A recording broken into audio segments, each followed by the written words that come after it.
हा माझा भाऊ आहे, ह्याचंच लग्न करायचं आहे. बर बर, राम राम. राम राम. बरं, मुलगी तयार झाली असेल तर बोलवा की लवकर. बर बर.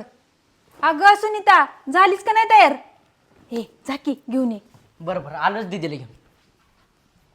दादा, मुलगी सुंदर असलं तरच मी लग्न करणार बघ.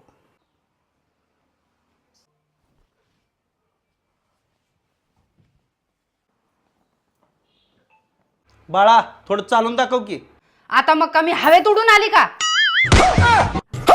बरोबर, ते राहू द्या, जरा तोंड धुवून दाखवा की. तोंड धुवायसाठी मेकअप केलंय का? 3 तास लागल्यात मेकअप करायला. बिना मेकअपच बघायचं होतं तर मग सकाळी यायचं होतं. बरं ते राहू द्या, तुमचा बायोडेटा तर लिहून दाखवा की. माझ्या इंस्टाग्रामची आयडी सांगते, तिथं बायो मध्ये सगळं लिहिलेलं आहे. दादा, मी लगीन करणार नाही. मी प्रेमानंद महाराजाच्या मठात जाणार आहे. चल उठ.